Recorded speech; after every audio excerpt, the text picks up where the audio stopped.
সকাল সকাল ছাদে আসলাম, প্রচুর বৃষ্টি হচ্ছে, আবার মাঝে মাঝে থামছে, আর সাথে আছে বাতাস।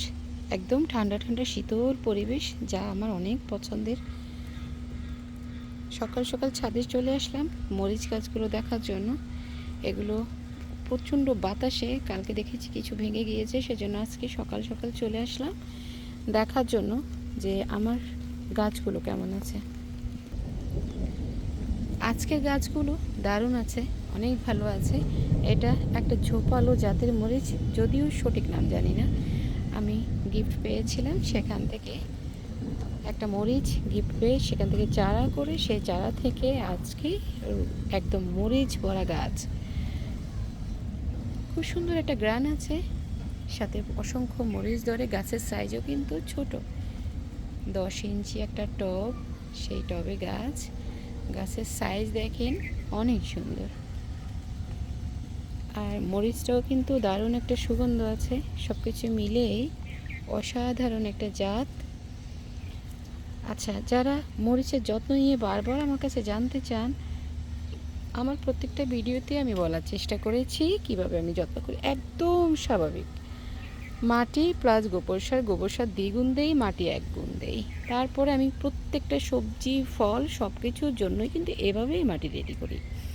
সাথে ফাঙ্গিসাইড, তারপর একটু পটাশ সার দিয়ে দেই। অনেক সময় দেয় না, কিন্তু ফাঙ্গিসাইডটা আমি অবশ্যই দিই। তারপরে নিম খোল, এগুলো দিয়ে ভালো করে মিক্স করে আমি মাটিটা রেখে দিই রেডি করে সব গাছ লাগানোর জন্য। মরিচ গাছটাও আমি সেভাবেই লাগাই। তো সেখানে যখন আমি মরিচ গাছ লাগাবো, টবের নিচে ছিদ্র করে সেখানে ইটের গুঁড়া বা হাঁড়ি ভাঙ্গা এগুলো দিয়ে এরপরে মাটিটা দিয়ে রেডি করে আমি চারা গাছটা লাগিয়ে দিই। লাগানোর পর প্রতিনিয়ত যত্ন করি। মরিচ গাছ কিন্তু অনেক যত্ন লাগে, অনেক কেয়ার করা লাগে, দেখে শুনে রাখা লাগে। না হলে কিন্তু আপনি চাইলেও এরকম মরিচ গাছ প্লাস এত সতেজ পাতা, এত এত মরিচ কিছুই পাবেন না। প্রতি সপ্তাহে একবার ইমিটা বাটিমেক মিক্স করে গাছে স্প্রে করবেন। এটা 1 লিটার পানিতে 5 মিলি দিয়ে স্প্রে করবেন প্রতি সপ্তাহে। আপনার গাছ রোগ থাকুক, পোকা আক্রমণ করুক না করুক, এটা আপনার জানার বিষয় না। প্রতি সপ্তাহে এটা স্প্রে করবেনই, তাহলে দেখবেন কখনোই আপনার গাছের পাতা কুঁকড়াবে না এবং কি গাছের কোনো সমস্যা হবে না।